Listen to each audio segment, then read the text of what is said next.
nós somos livres de toda culpa, de todo medo. Ah, Senhor, como é bom poder viver para a sua glória.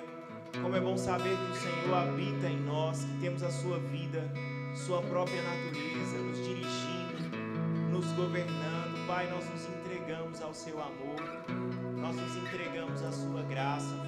Abrimos o nosso coração para receber a sua palavra.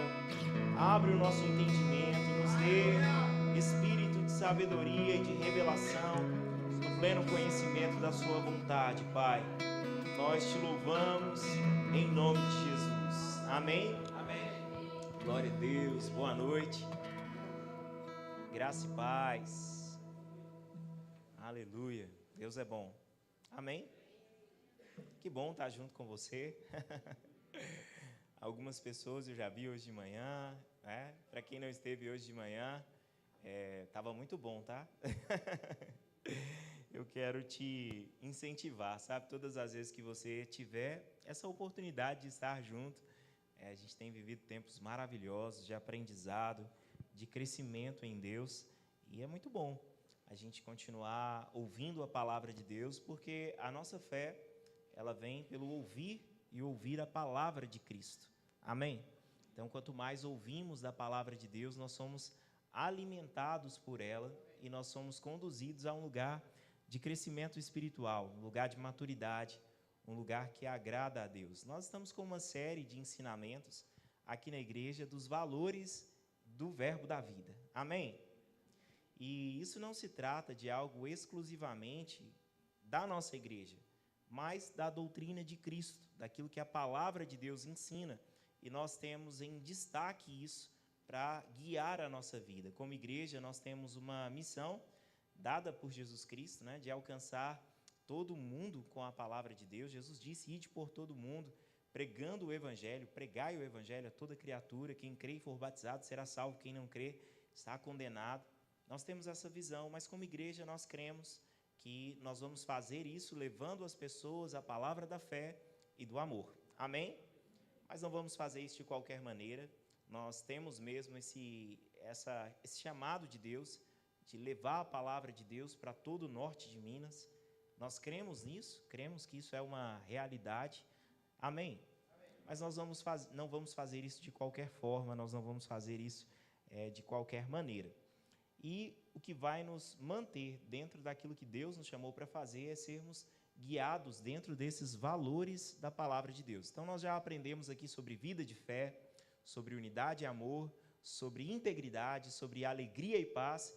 E hoje eu quero falar com vocês sobre firmeza doutrinária. Amém? Glória a Deus. Eu queria primeiro definir para você, trazer essa definição de doutrina. O que é doutrina? De fato, aquilo que a gente... Está tendo um eco aqui, aí se quiser tirar retorno, talvez resolva, tá? Resolveu. Não estou me ouvindo, mas resolveu. Ficou bom aí para vocês? Resolveu. Ficou bom. Resolveu aí também? Amém. Graças a Deus. Eu descobri que quando a pessoa começa a ficar chata na hora de pregar é quando ela começa a reclamar com o sonoplasta. Né? Às vezes o sonoplasta nem mexe, ele só faz assim. Tá bom aí? Mas amém. Graças a Deus. Então, primeiro trazendo essa definição do que é doutrina, né? Porque muitas vezes as pessoas chegam na igreja com um conceito sobre uma palavra, acreditando que o significado dessa palavra é o que ela ouviu ou aprendeu em outro lugar. Por exemplo, eu vim de um lugar, fui criado em uma igreja, onde doutrina lá estava ligado aos usos e costumes. O que é isso? A igreja tinha algumas regras a respeito de roupas, do cabelo, de como funcionava a liturgia da igreja, e isso era chamado lá de doutrina, o que não deixa de ser um tipo de doutrinação. Né? Quando você ensina alguma coisa, quando você incute algo em alguém, isso traz uma ideia de doutrinação.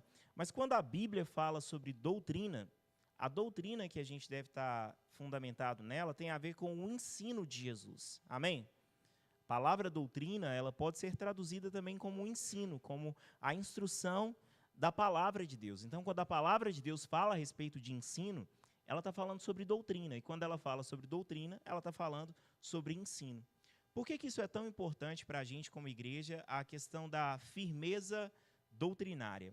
Eu não sei se você já se sentiu confuso olhando para o mundo cristão.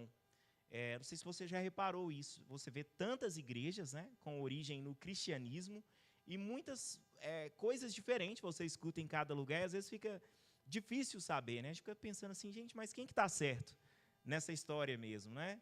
É aquela igreja A, é aquela igreja B. Como eu vou saber que eu estou seguindo a coisa certa se cada igreja me fala alguma coisa? Alguém já se sentiu alguma vez assim confuso? Eu já me senti. E às vezes eu me sentia confuso dentro da própria igreja que eu participava antes. Porque uma pessoa dizia uma coisa e a outra vinha e falava outra coisa, às vezes no mesmo culto até. Isso gerava confusão. Como igreja, você nunca vai ver no Verbo da Vida nós ensinando coisas contraditórias. Amém? Nós temos uma mesma palavra, nós temos uma mesma visão e nós falamos a mesma coisa. Amém? Agora, você pode perguntar, pastor, mas é possível todo mundo falar a mesma coisa? É. Desde que a gente fale aquilo que a palavra de Deus diz. Amém? Eu sei que quando nós falamos assim, pode dar uma sensação para algumas pessoas de arrogância. Porque todos os lugares que dizem pregar o evangelho, dizem, nós estamos pregando a Bíblia. Mas o que nós vamos fazer? Olhar para a palavra e ter dela a interpretação do texto como ele diz. Amém? Essa é a base da nossa fé. Nós cremos exatamente como está escrito. Amém? Não é o que está escrito para mim, não é o que eu acho. Ah, não, eu acho que para mim é isso. Eu acho que para o outro é assim. Não, é o que a palavra de Deus diz e ponto final. Existe algo na interpretação da Bíblia que é assim, se a interpretação, se o texto, se o sentido literal do texto já faz sentido, não procura outro sentido, porque senão vai deixar tudo sem sentido. Entendeu o que eu disse? Se aquilo que você está lendo faz sentido, não busca outro sentido, porque senão tudo vai ficar sem sentido. Às vezes nós ouvimos a Bíblia falar assim, olha, que Jesus ele disse para os seus discípulos, né? Vão por todo mundo, preguem o evangelho a toda criatura. Jesus disse, esses sinais, eles vão acompanhar aquele que crê. No meu nome, vocês vão colocar as mãos sobre os enfermos e eles serão curados. O que o texto está falando? Que nós vamos colocar as mãos sobre os enfermos e o que vai acontecer? Eles serão curados. Simples assim. Agora, por incredulidade ou por levar uma vida de experiências acima da palavra de Deus, algumas pessoas dizem assim, não, eu tentei, não deu certo, então não é bem assim que a Bíblia está dizendo.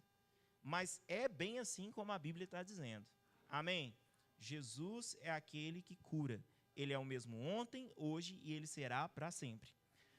Nós não cremos naquele tempo que Jesus fazia, naquele tempo que Jesus andava. Jesus continua fazendo. Ele continua se movendo através da sua igreja. É assim que nós cremos. Então, a base da nossa fé, ela deve ser, de fato, literal naquilo que a Bíblia diz. Agora, em alguns momentos, a Bíblia vai usar analogias, símbolos, parábolas, ela vai. Mas nós vamos perceber que quando a Bíblia faz isso, a resposta está na própria Bíblia. Amém? A própria Bíblia vai fornecer para a gente a base e a interpretação daquilo que ela está nos ensinando.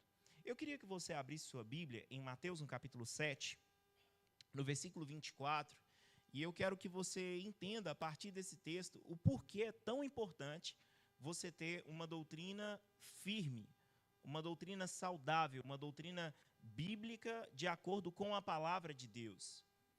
Em Mateus 7, no verso 24, nós vamos ler a partir do verso 24, mas o que está acontecendo aqui é uma série de ensinamentos de Jesus, que ficou conhecido até como Sermão do Monte, né? Ele começa registrado lá no capítulo 5, falando das bem-aventuranças, depois fala sobre perdão, fala sobre oração, tantos ensinamentos de Jesus, mas ele vai concluir esse ensinamento, né? A conclusão assim, do seu sermão, do seu discurso, a partir do verso 24 está escrito assim, portanto, quem ouve estas minhas palavras, as palavras de quem?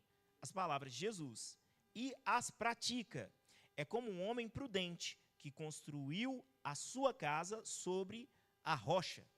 Então, a palavra de Jesus é o ensino de Jesus.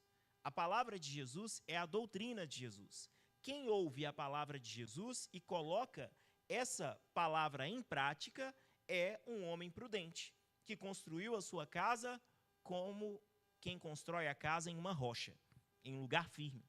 Então perceba que não é apenas ouvir.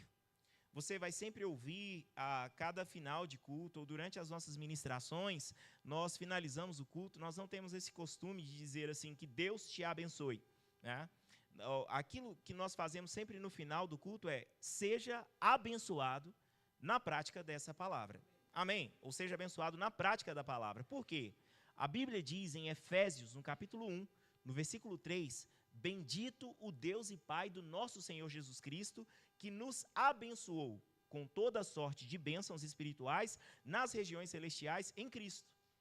Então, a boa notícia do Evangelho é que em Cristo você já é abençoado.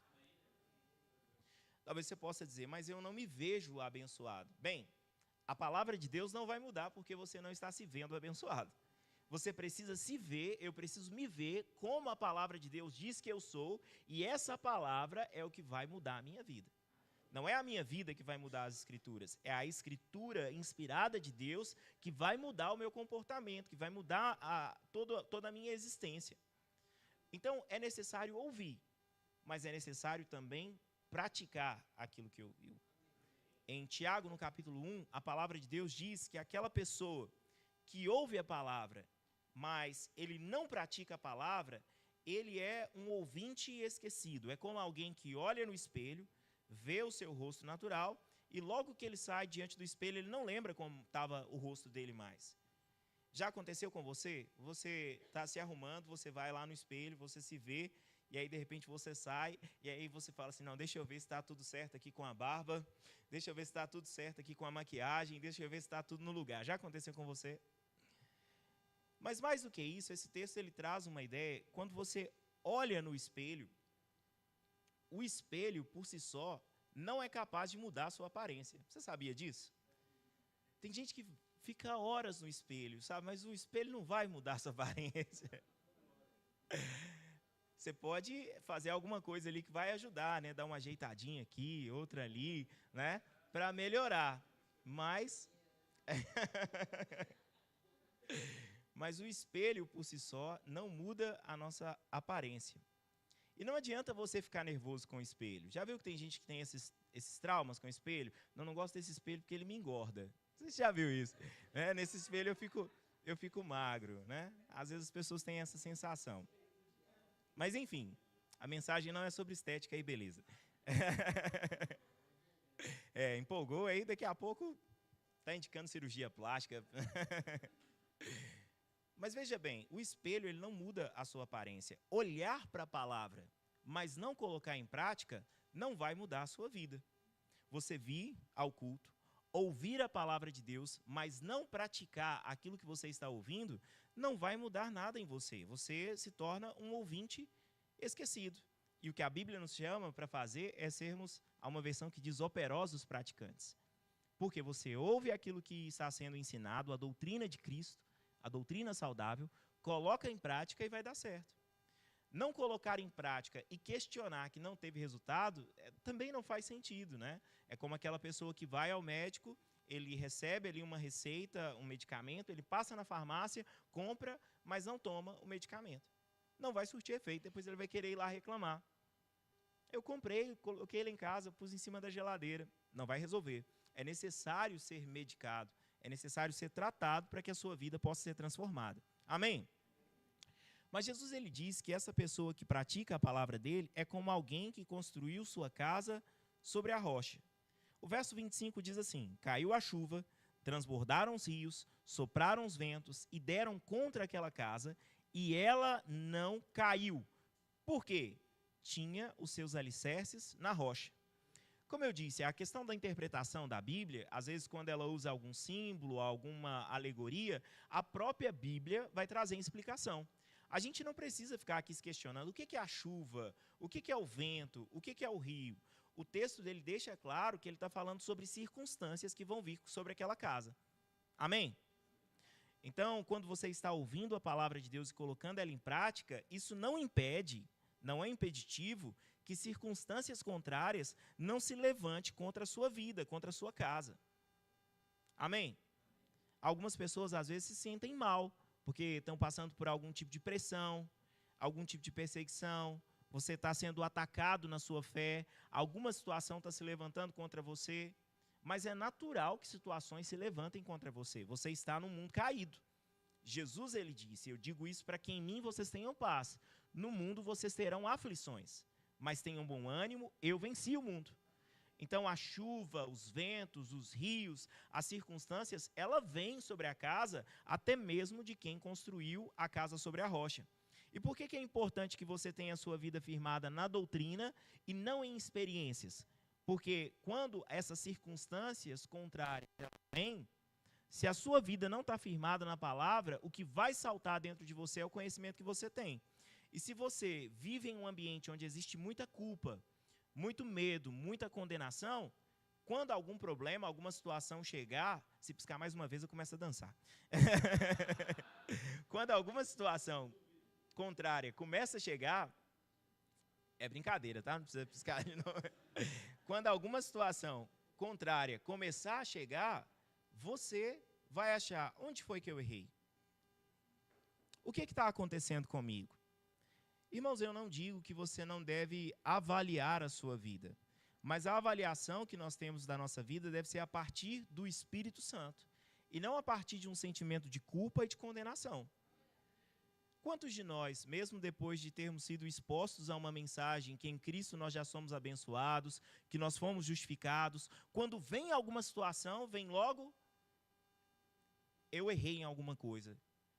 Eu devo ter falhado em alguma coisa para eu estar passando por esse tipo de situação. E o que isso faz? Te rouba a sua fé. Porque a Bíblia, ela diz que a oração feita por um justo pode muito em seus efeitos. Então, você precisa estar firme nessa doutrina da justificação, o que Cristo fez por você. Entender que a obra de Jesus é um fato consumado. Ele levou sobre si os nossos pecados, as nossas iniquidades. Então, nós precisamos ter essa convicção, porque senão, mesmo depois de termos ouvido a verdade a respeito da justiça de Deus, quando alguma circunstância contrária se levanta, a gente começa a questionar. Será que eu sou perdoado mesmo? Será que eu sou livre mesmo? Será que não é porque eu estou errado? Irmãos, eu não estou falando aqui que a gente não vá cometer erros, falhas. Vamos cometer ainda. Enquanto estamos nesse mundo, estamos suscetíveis a isso, mas se falhamos, a gente não precisa esperar um momento difícil para se arrepender. Você já se arrependeu, já confessou os seus pecados, a Bíblia diz que quando confessamos os nossos pecados, Ele é fiel e justo para perdoar os pecados e nos purificar de toda injustiça. Jesus já te perdoou, você já foi purificado. Então você precisa ter como doutrina bem firmada em seu coração a mensagem da justificação. Essa é a base do Evangelho. O centro do Evangelho é a justiça de Deus pela fé em Cristo Jesus. A gente não precisa e a gente não pode se mover desse lugar que nós temos de fé a respeito da saúde e da cura divina porque chegou algum relatório, não. Porque chegou algum diagnóstico. Eu ouvi sobre cura, eu até percebi em meu corpo alguma melhora, mas se levantou algum sintoma ou chegou algum relatório de um exame, ou eu não estou me sentindo muito bem hoje, isso significa que eu não sou curado. Espera aí, as circunstâncias são capazes, então, de mudar aquilo que a palavra de Deus diz? De forma nenhuma. A palavra de Deus é capaz de mudar toda e qualquer circunstância. A verdade da palavra de Deus é que Cristo levou sobre si minhas dores e as enfermidades. Essa é a verdade da palavra de Deus. Você precisa estar firme na doutrina da justificação. Quando pressões financeiras se levantarem, circunstâncias se levantarem, talvez você seja tentado a pensar, bem, não deve ser verdade que Jesus tem para mim uma vida abundante. Mas o que a palavra de Deus diz é que Jesus veio para que nós tenhamos vida em abundância. Essa é a verdade. E a mentira é a circunstância que nós estamos passando. É ela que nos engana. Porque a verdade da palavra de Deus é que não importa aonde você estiver vivendo, o que estiver acontecendo, existe uma provisão divina que te alcança em qualquer situação. Em Filipenses 4:19, o apóstolo Paulo vai dizer, o meu Deus, eu gosto de quando alguém tem essa convicção de chamar Deus de meu, né? O meu Deus, segundo suas riquezas em glória, suprirá cada uma das minhas necessidades em Cristo Jesus. As necessidades, elas vão se apresentar. A chuva vai chegar. Mas o nosso Deus, segundo as suas riquezas em glória, não é segundo o governo, não é segundo o que está acontecendo no mundo, bolsa de valores, o mercado, não. É o meu Deus, segundo suas riquezas em glória, há de suprir cada uma das minhas necessidades em Cristo Jesus. A doutrina da palavra de Deus, ela diz, o Senhor é o meu pastor, e de nada eu tenho falta. E se manter fundamentado na palavra de Deus, não ser movido pela chuva, pelos ventos, é o que vai nos fazer desfrutar daquilo que Deus tem para nós. Agora, o contrário daquele que edificou a sua casa sobre a rocha, porque Jesus disse, quem ouve e pratica é uma pessoa que circunstâncias não abalam a sua fé. Se tem alguma coisa que você precisa avaliar em momentos de dificuldade, é se você está com a sua vida firmada na doutrina da palavra de Deus. Essa situação que está chegando para mim é o que Deus diz? É o ensino de Cristo? Como eu vou reconhecer se o ensino é de Cristo ou se o ensino não é de Cristo? Aquilo que você está sentindo, aquilo que está chegando para você, é algo que traz vida? Pensamentos de vida? Ou são pensamentos de morte?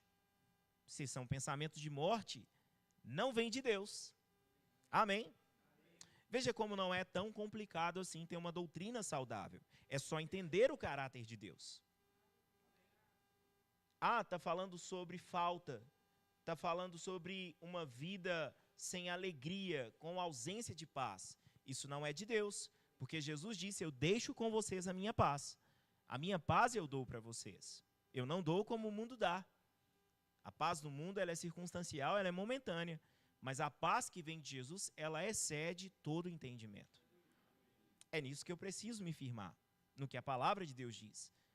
A palavra de Deus me fala sobre alegria, é uma doutrina da palavra de Deus, eu estou firmado nisso, no que a palavra de Deus diz. Eu posso andar em alegria. Há um homem que já partiu para estar com o Senhor, mas é muito usado por Deus. Ele dizia o seguinte, quando ele acorda, né? Ele dizia, não é o meu corpo, e o nome dele era Smith, né? Não é o meu corpo ou os meus sentimentos que dizem para Smith como eu devo estar.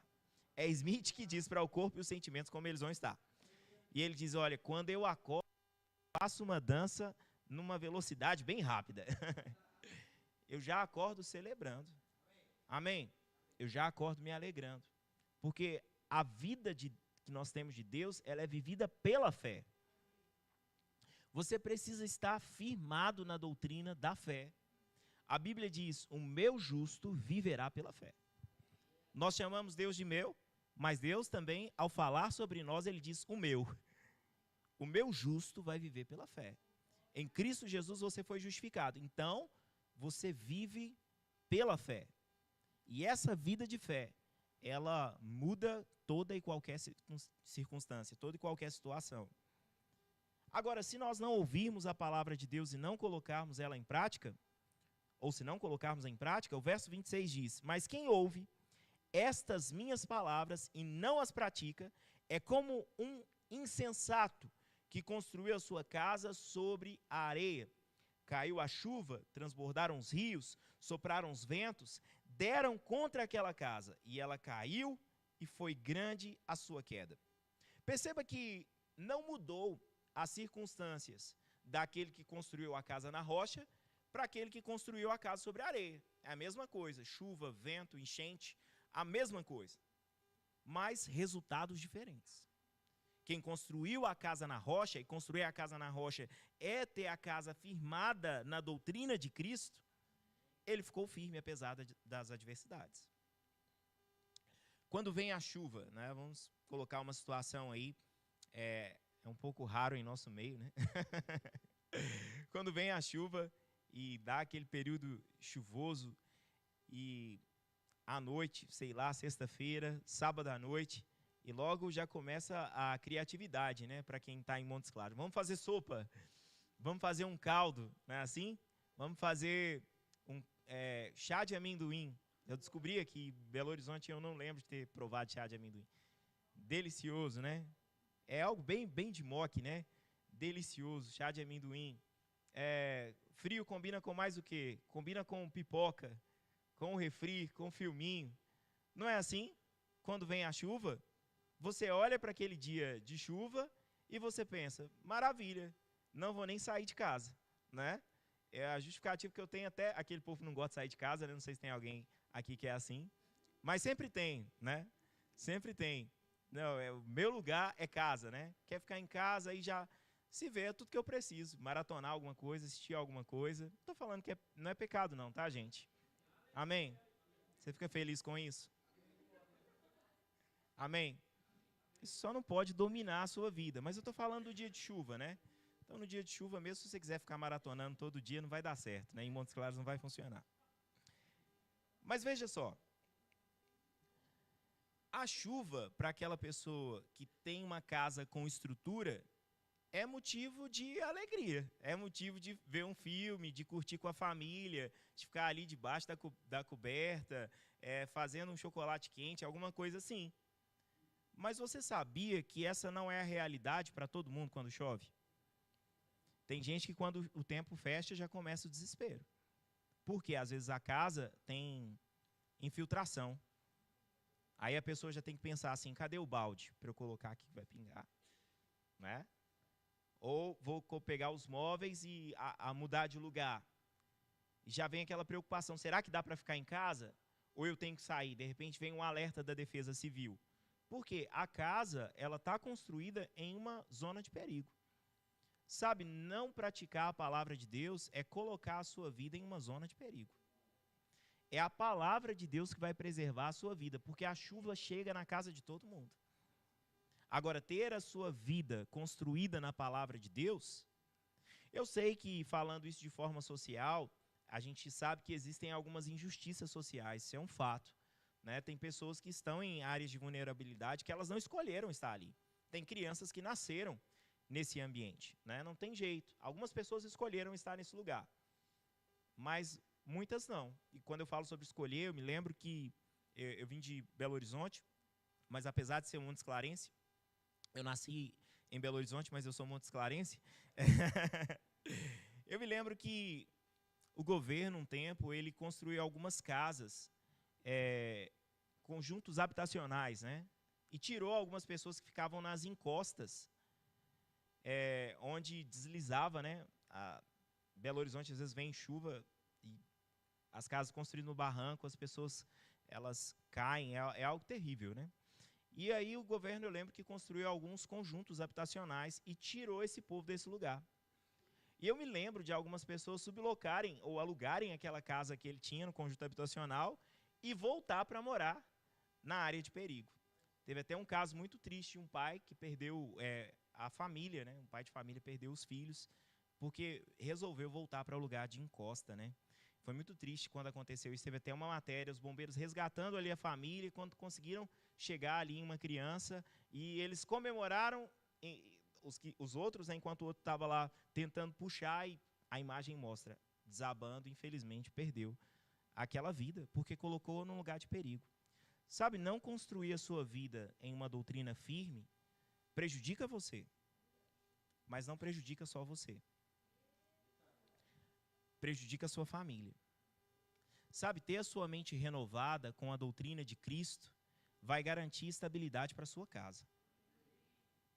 Quando as pressões chegam, às vezes no financeiro, né, por exemplo, que é algo que aflige muitas pessoas, né, independente do lugar, essa preocupação, né, que dinheiro é visto como Deus deste mundo, às vezes ele vem sobre a casa e você precisa estar estável espiritualmente, né, firmado naquilo que a palavra de Deus diz, para transmitir segurança para a sua casa.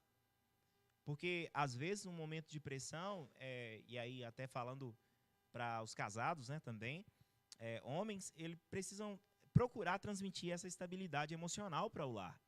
E isso parte daquilo que a palavra de Deus diz. Mas se você se desespera, todo mundo desespera, não é verdade? Então a gente precisa ter essa firmeza na palavra de Deus.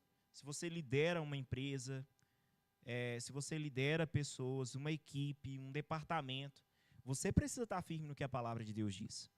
Porque se há qualquer circunstância contrária, você começa a questionar, se questionar, questionar a fé, questionar o que a palavra de Deus diz, todo mundo vai ficar mal. Mas se você estiver firmado, isso vai beneficiar você, mas vai beneficiar os outros também. quem não pratica a palavra é como quem construiu a casa sobre a areia. O verso 27 diz: caiu a chuva, transbordaram os rios, sopraram os ventos e deram contra aquela casa. Ela caiu e foi grande a sua queda. Quando Jesus acabou de dizer essas coisas, as multidões estavam maravilhadas com o seu ensino, ou com sua doutrina. Algumas versões trazem a palavra doutrina aqui. Porque ele as ensinava como quem tem autoridade, e não como os mestres da lei. O ensino de Jesus era um ensino com autoridade. Agora perceba que há uma comparação feita aqui, que a doutrina de Cristo, ela não era como a doutrina dos mestres da lei. Quando a palavra fala a respeito de mestre, ela está falando sobre alguém que ensina algo, que transmite algo. Agora, não é porque alguém está ensinando alguma coisa, significa que essa doutrina seja uma doutrina sólida, ou uma doutrina com autoridade. Amém? Consegue entender isso? Existem pessoas que ensinam coisas, mas isso que é ensinado não tem nada a ver com a doutrina de Cristo. E isso traz sofrimento para muitas pessoas. Eu queria que você abrisse sua Bíblia em Mateus, no capítulo 15. A maior resistência encontrada por Jesus era uma questão doutrinária também. Uma objeção o tempo todo. Porque Jesus ensinava a revelação da palavra de Deus e os mestres da lei ensinavam as tradições dos homens. Então veja, quando nós falamos que no verbo da vida nós trazemos uma firmeza doutrinária, nós não estamos falando da tradição dos homens, da tradição de Kenneth Hagin, da tradição de Guto, da tradição do pastor Paulo, mas do que a Bíblia diz. Amém? Nós temos sim inspirações, homens de Deus que nos inspiraram, que nos ensinaram a palavra de Deus, nós honramos isso, mas acima de tudo isso está a palavra de Deus. Amém? Então nós não podemos colocar as tradições acima da palavra de Deus. Em Mateus 15, no versículo 8, Jesus ele diz assim: este povo me honra com os lábios, mas o seu coração está longe de mim.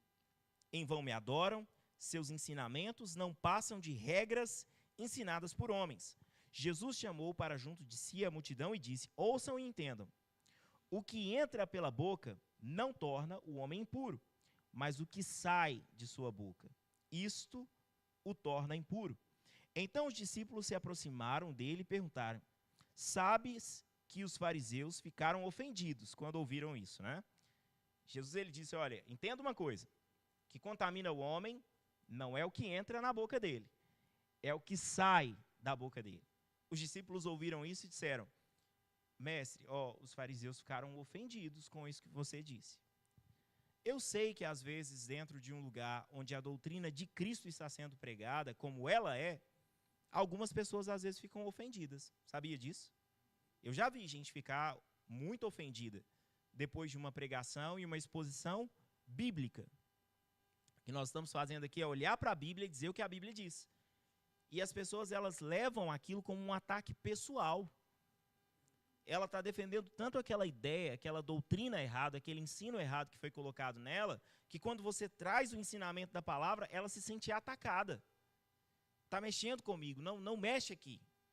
Porque ela aprendeu aquilo e considera aquilo como uma verdade.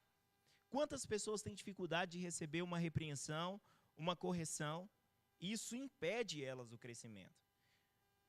Agora, o que nós vamos fazer? Não é porque alguém fica ofendido com o que a gente ensina que a gente vai deixar de ensinar a verdade. A verdade da palavra de Deus é: Jesus levou sobre si as nossas dores e enfermidades. Tem gente que fica ofendido. Pastor, mas você não pode pregar isso porque tem gente doente. É porque tem pessoas doentes que eu prego sobre cura. Amém? Ah, você não pode pregar falando que Jesus já nos justificou e nos perdoou de todo pecado. Mas é isso que a Bíblia diz. Ah, mas se você ensinar isso, as pessoas vão pecar. Ah, então os lugares que você entra na igreja e você sai de lá se sentindo pior do que entrou, você não passa de um pecador, seu lixo, seu imundo. É mais ou menos assim, tá? Mais ou menos assim, que é dito em alguns lugares, né? As músicas cantam uma coisa que a palavra de Deus não disse, né? Eu não presto para nada, eu não tenho valor nenhum, eu não sei fazer coisa nenhuma certa. Me ajuda a ser uma pessoa melhor, porque eu só sei errar. Não é assim que Deus te vê. Deus te vê como a palavra de Deus diz. Agora, algumas pessoas ficam ofendidas quando a gente diz isso. Não, eu sou um lixo mesmo. Eu não passo de um verme. Eu estou me humilhando aqui. Não, irmãos, não é isso que é se humilhar, não. Se humilhar é reconhecer que o que a palavra de Deus diz é a verdade. E não aquilo que você achou a sua vida inteira. Eu me dobro diante do que a palavra de Deus diz. E se a palavra de Deus diz que alguém está em Cristo é uma nova criação, as coisas velhas ficaram para trás e tudo se fez novo, é isso que é a verdade. Se a palavra de Deus diz que você é uma nova criatura, que o sangue de Jesus te purificou de todo pecado, essa é a verdade da palavra de Deus. Agora, nós não pregamos isso dizendo que você deve viver uma vida de pecado. Não é isso que a gente fala. Pelo contrário. Pelo contrário. Nós falamos que a graça de Deus é o que nos santifica. Mas nós não acreditamos que você vai se tornar santo porque você está falando que você é um lixo. Nós acreditamos que você vai se tornar santo, ou que você se tornou santo, pela obra de Cristo, por aquilo que Cristo fez. Amém? Jesus respondeu: toda planta que meu Pai Celestial não plantou será arrancada pelas raízes. Deixem-nos, eles são iguais cegos. Se um cego conduzir outro cego, ambos cairão num buraco. Sabe, nós precisamos ter a Bíblia fala sobre ter toda a paciência e doutrina. A gente precisa ensinar a palavra de Deus, ter paciência com as pessoas, andar em amor com as pessoas. Mas se alguém não quiser receber a palavra de Deus, eu não quero que alguém, no final do culto, de repente alguém fala assim: pastor Marcos, isso que você falou deixou alguém ofendido. Fala: olha, por que ele ficou ofendido? Por quê? Não, porque ele ensina de uma forma diferente. Se ensina diferente do que a Bíblia diz, é um guia cego que está guiando outro cego. Deixa, porque o guia cego e o cego vai cair junto no buraco.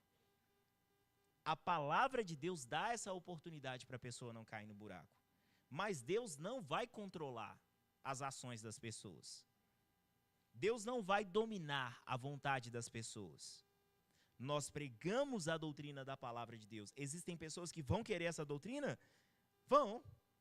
Amém? Você quer ouvir uma doutrina sadia, bíblica, livre de manobras humanas? Mas tem gente que não quer. E aqueles que não querem, o que faz?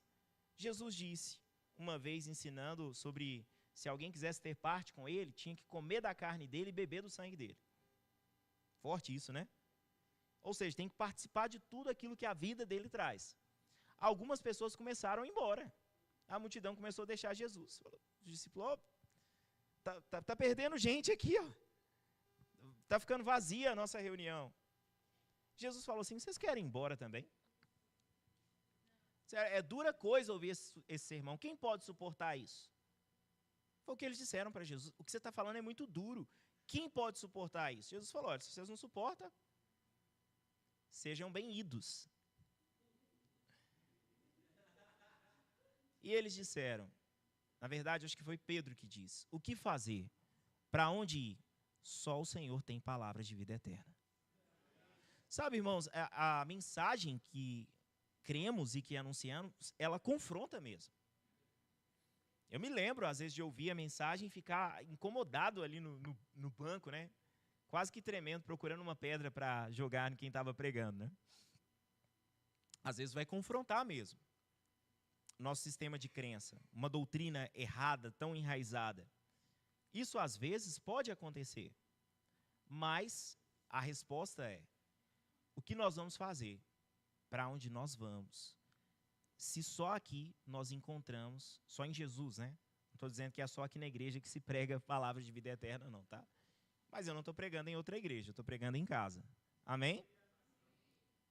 E eu sei que aqui eu tenho recebido palavras de vida eterna. Amém? Glória a Deus. Verso 15. Então Pedro pediu-lhe: explica-nos a parábola. Jesus disse: será que vocês ainda não conseguem entender? Perguntou Jesus. Não percebem que o que entra pela boca do homem vai para o estômago e mais tarde é expelido?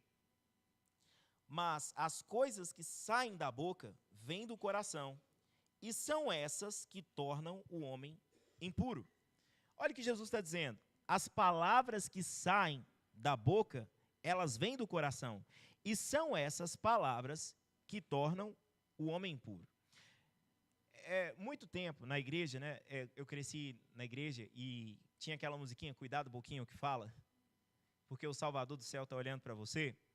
Eu achava que eu me tornaria impuro por falar alguma coisa. Eu achava que esse texto estava falando sobre isso. Se eu falo um palavrão, eu me tornei alguém impuro.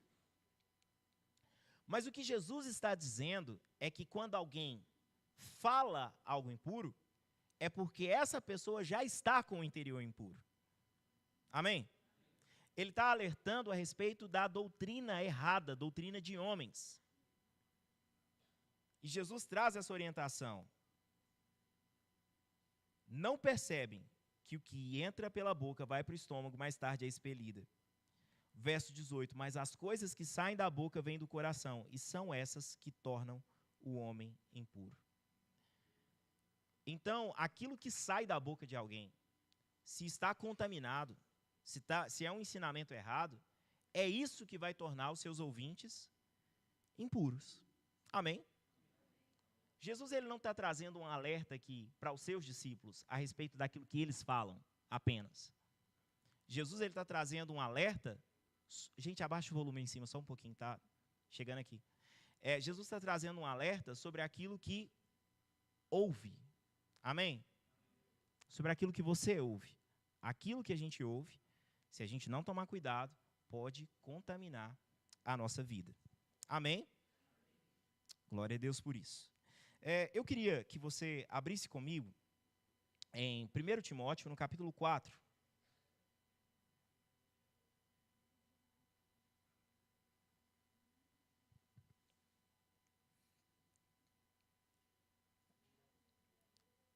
Amém? Está escrito assim: o Espírito diz claramente que nos últimos tempos alguns abandonarão a fé e seguirão espíritos enganadores e doutrinas de demônio. Veja, nós estamos falando aqui sobre construir a nossa vida sobre uma doutrina saudável, a doutrina de Cristo, a doutrina da palavra de Deus. E que construir a nossa vida sobre uma doutrina forte, sólida, que é a palavra de Deus, isso vai nos manter firmes, mesmo diante de situações difíceis. Amém? E que se não fizermos isso, nós vamos sofrer quando circunstâncias chegarem até nós. Nós vimos que Jesus também alerta sobre doutrinas de homens, sobre pessoas que estão com o interior contaminado e falam coisas que tornam as pessoas impuras. Mas aqui esse texto fala a respeito de doutrinas que são de espíritos enganadores e de doutrina de demônios.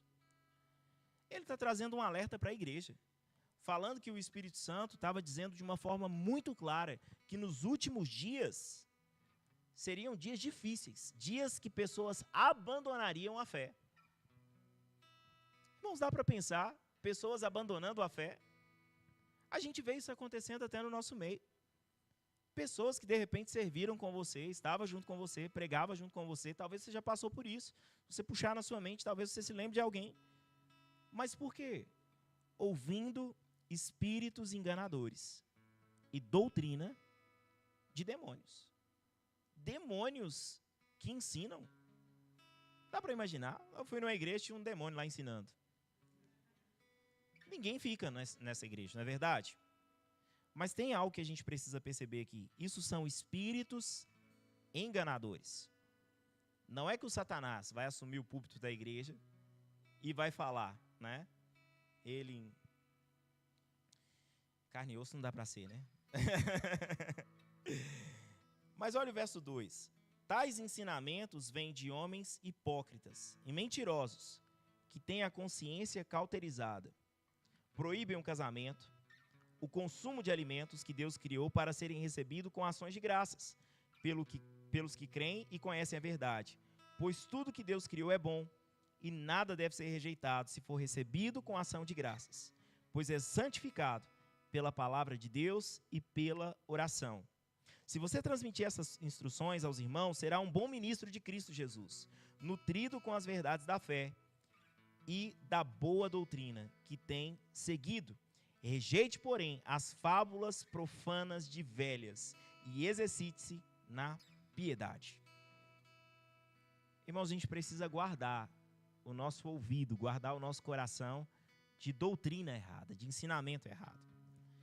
Eu sei que às vezes você vai ouvir aqui na igreja e parece que o tom até muda, né? O alerta muda quando a gente fala sobre essa questão de doutrina. Porque doutrina errada escraviza pessoas.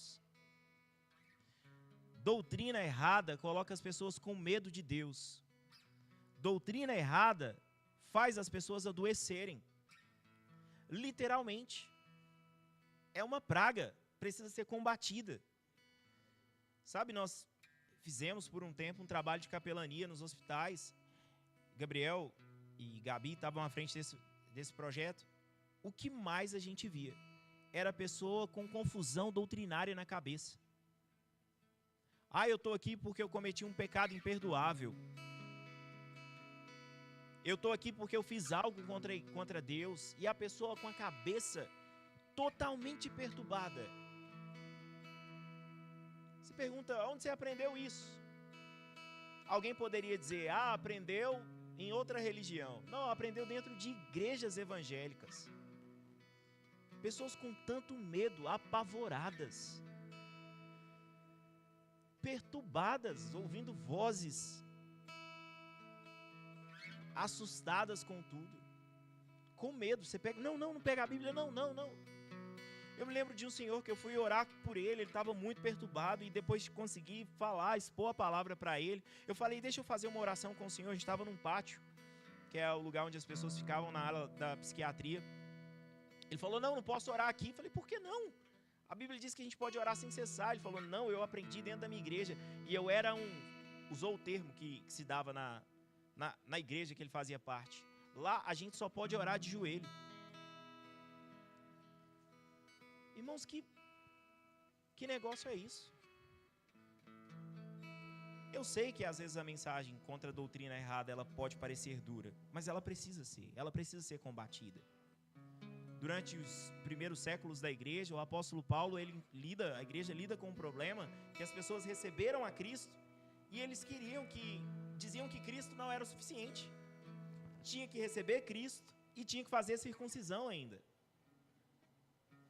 Paulo fala assim, vocês estão tão preocupados com esse negócio de circuncisão que é melhor vocês se castrarem. Circuncisão é um cortezinho, né, que dá no prepúcio do homem, é o símbolo que Deus estabeleceu com Abraão na antiga aliança. Outro dia a gente pode falar sobre isso, mas Paulo fala assim, é melhor castrar. Paulo queria que o pessoal ficasse castrado? Não, é um exagero, né? Ele está falando, a fé cristã não é isso. Cristo é o suficiente. Nós temos uma firmeza doutrinária, irmãos. Cristo é o suficiente. Você não precisa de Cristo e uma rosa ungida para você levar para sua casa. Leve essa rosinha, quando chegar lá na sua casa, ela vai murchar e o problema que tiver lá vai murchar. Você não precisa de Cristo e passar no Vale do Sal. Você não precisa de Cristo e um galho de arruda. Cristo é o suficiente. Suficiente. Você não precisa de Cristo e 7 semanas da vitória para você ser abençoado. Você só precisa de Cristo, da palavra de Deus. Você não precisa de uma semana de jejum. Você não precisa de 40 dias de jejum. Você não precisa de um dia de jejum para ser abençoado. Você precisa de Cristo. Ele é o suficiente. Você pode orar, pode até jejuar se quiser, mas seu jejum não muda Deus. Ele é o mesmo antes, durante e depois do jejum. Não é a nossa obra, é a graça de Deus. Cristo é o suficiente para mudar a nossa vida. É Cristo, mas eu tenho que escrever meu pecado num papel e depois colocar fogo. Não precisa. Nosso pecado foi apagado no sangue de Jesus. Eu não estou falando de uma coisa que não existe, não. Estou falando de uma coisa que existe, irmãos. Mas não precisa. Cristo é o suficiente. E eu não quero te ofender. Só estou dizendo que esse tipo de coisa só gera sentimentalismo e emoção, mas que não vai construir algo que vai mudar a vida da pessoa. Você não precisa subir numa montanha para ter sua vida transformada. Você precisa de Cristo. Eu tive uma experiência forte. Beleza que você teve essa experiência forte, mas se a sua vida não tiver doutrina, ela vai cair. Porque não é subir no monte que vai fazer com que a sua vida seja transformada. Jesus disse: a hora vem, a hora já chegou, onde os verdadeiros adoradores adorarão ao Pai em espírito e em verdade. O lugar da adoração não é no templo, não é no monte, é no espírito. Doutrina de Cristo. A Bíblia chama isso de ventos de doutrina. De tempo em tempo surge uma moda, mas a doutrina é o suficiente. E algumas pessoas se incomodam porque não é tão, às vezes não é tão emocionante assim, não é tão empolgante. Ah, então o que eu preciso fazer? É só crer? É. Ah, mas aí o que eu faço? Recebe, criatura. Pela fé, é o que você precisa fazer. Não, eu acho que vai ser melhor se eu sair daqui e for para outra cidade, caminhando, que Deus vai me abençoar. Você não precisa disso. Jesus já levou. É o suficiente, irmãos. Não tem a ver com aquilo que você come ou não come. Não tem a ver com a guarda de um dia ou de não fazer um dia. Não tem a ver com proibição de casamento ou com questões de alimentos.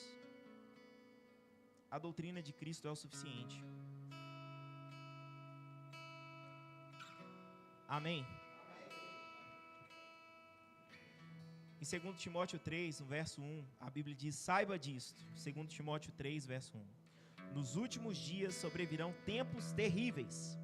Os homens serão egoístas, avarentos, presunçosos, arrogantes, blasfemos, desobedientes aos pais, ingratos, ímpios, sem amor pela família, irreconciliáveis, caluniadores, sem domínio próprio, cruéis, inimigos do bem, traidores, precipitados, soberbos, mais amantes dos prazeres do que amigos de Deus, tendo aparência de piedade, mas negando o seu poder. Afaste-se destes também. Aparência de santidade, aparência de coisa boa. Eu preciso pegar uma arquinha e colocar dentro da igreja. Não precisa. Amém. No Antigo Testamento tinha aquela arca. Ela representava a glória de Deus, Deus entre o povo. Hoje, na Nova Aliança, você é a arca. O Espírito Santo habita em você. Se você quiser ter como item de decoração, acha bonito, não tem problema nenhum. Problema nenhum. Mas não significa nada. Quero colocar um menorá lá em casa.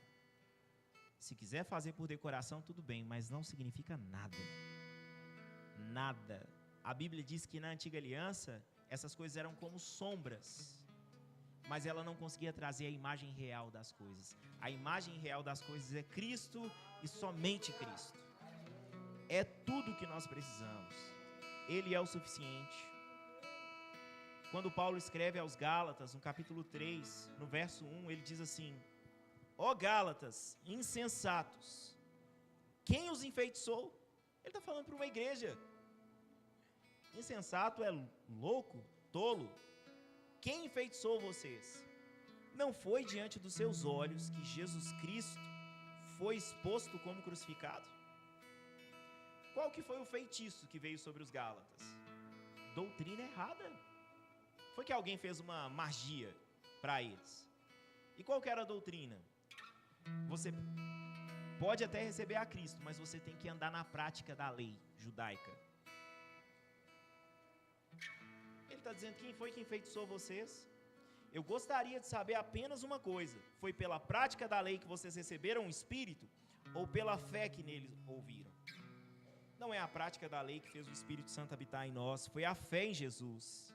Ele diz: será que vocês estão tão insensatos que, tendo começado pelo Espírito, querem agora se aperfeiçoar pelo esforço próprio? São palavras de salvação. Nós começamos pelo Espírito, nós não seremos aperfeiçoados pelo esforço próprio. Será que foi inútil sofrerem tantas coisas? Se é que foi inútil, aquele que lhes dá o seu Espírito e opera milagres entre vocês, realiza essas coisas pela prática da lei ou pela fé com a qual receberam a palavra? O que Deus faz entre nós é pela fé que nós temos na palavra, de ouvir e praticar. Considerem o exemplo de Abraão. Ele creu em Deus e isso lhe foi acreditado como justiça. Estejam certos, portanto, que os que são da fé, estes são os filhos de Abraão. Prevendo a Escritura que Deus justificaria pela fé os gentios, anunciou primeiro as boas novas a Abraão. Por meio de vocês, todas as nações serão abençoadas. Assim, os que são da fé são abençoados juntamente com Abraão, homem de fé. Você já é abençoado, irmãos. Irmãos, que dia feliz que eu descobri isso. Eu já fiz tanta coisa para ver se Deus me abençoava. E sobe um monte, e vai na igreja, e acorda de madrugada, e faz jejum, e faz campanha, e faz novena, e faz... para ver se Deus olha para mim. Que Deus espera que você pratique a palavra dele, que você entenda que ele te ama. Você não precisa criar coisas no esforço humano para Deus te amar. Já os que são pela prática da lei estão debaixo de maldição, pois está escrito: maldito todo aquele que não persiste em praticar todas as coisas escritas no livro da lei. É evidente que diante de Deus ninguém é justificado pela lei, pois o justo viverá pela fé. Por que vocês ensinam tanto sobre justiça de Deus e sobre fé? Porque o justo viverá pela fé. A lei não é baseada na fé, pelo contrário, quem praticar essas coisas vive por elas. Vou encerrar com esse versículo 13. Cristo nos resgatou da maldição da lei, quando se tornou maldição em nosso lugar, pois está escrito: maldito todo aquele que for pendurado em um madeiro. Você não precisa fazer regressão, quebra de maldição, cura interior para ser abençoado. Cristo é o suficiente. Você não precisa de constelação familiar para ser abençoado. Cristo é o suficiente. A resposta para a sua vida não está no seu passado, ela está na cruz de Cristo. O que Ele fez é o suficiente para que você seja abençoado. Eu estou vivendo assim porque meu tataravô fez algo, irmão. Se aquilo que o seu tataravô fez é mais poderoso que o que Cristo fez, a gente está perdido. Porque a maldição acompanha a terceira e quarta geração. Jesus te resgatou da maldição. Mas está escrito onde? Na lei. Cristo nos resgatou da maldição da lei. E não era nem Deus amaldiçoando o homem. Era uma constatação, uma vida no pecado afetava a próxima geração. Eu cresço num ambiente onde todo mundo vive uma vida miserável. Tudo que eu aprendo são coisas contrárias à palavra de Deus. Algumas enfermidades e doenças às vezes vêm até de forma genética. É um fato. É algo que acontece como consequência do pecado. Mas sabe, ao receber Cristo, você nasce na família de Deus.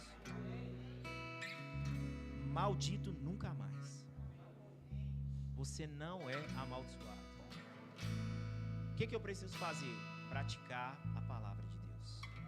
Praticar a palavra de Deus. Amém? Queria que vocês colocassem de pé. Pai, nós te agradecemos. Nossa vida está firmada numa rocha inabalável. Aleluia. Nossa vida está firmada na doutrina de Cristo. Não é o nosso esforço, não é as nossas obras, não é o que a gente faz, não é o que a gente deixou de fazer. É a fé em sua palavra. É Cristo, é a sua graça, Pai. É a prática da sua palavra que nos transforma. Aleluia. Não é o nosso esforço, não são indulgências, não é o que nós pagamos, não são as nossas obras que nos fazem ser abençoados. É a sua palavra, é a obediência à sua palavra, é andar naquilo que a palavra diz, é a prática da palavra, Pai. Somos livres em Cristo. Cristo nos resgatou da maldição da lei. somos curados, somos redimidos, somos lavados no sangue de Jesus. Redimidos, livres, todo engano está quebrado. Amém. Estamos firmados na base da justiça de Deus, na vida de fé, naquilo que o Senhor diz ao nosso respeito. Nós cremos, nós confiamos, nós descansamos em sua graça, Pai. Nós descansamos naquilo que você diz ao nosso respeito, em nome de Jesus. Amém? Glória a Deus. Se você acessar o site do Verbo da Vida, você vai lá ver o fundamento daquilo que nós cremos. Eu tenho um breve resumo aqui do que nós cremos. A Bíblia. Cremos que a Bíblia é a palavra inspirada por Deus e a autoridade final em tudo. Cremos na existência da Trindade. Cremos em um único Deus, eternamente existente em três pessoas: Pai, Filho, Jesus Cristo e o Espírito Santo. Cremos em Jesus Cristo. Cremos que Jesus é o Filho de Deus, que nasceu de uma virgem, viveu sem pecado, morreu na cruz pelos nossos pecados, ressuscitou e Ele está vivo. Cremos que a salvação é pela graça, por meio da fé em Jesus. Não é por obras humanas, mas é um dom de Deus. Nós cremos no Espírito Santo. Cremos no batismo no Espírito Santo, com a evidência de falar em outras línguas e nos dons espirituais. Cremos que somos uma nova criação. Cremos que todo aquele que crê em Jesus é uma nova criatura, com uma nova natureza em Cristo. Nós cremos em cura divina. Cremos que a cura física está incluída na obra redentora de Cristo e está disponível para todos. Cremos na segunda vinda de Cristo. Cremos que Jesus voltará para buscar a sua igreja e reinar para sempre. A igreja. Cremos que a igreja é o corpo de Cristo na terra e que cada crente tem um papel no serviço e no reino de Deus. Amém? Tu és bom em todo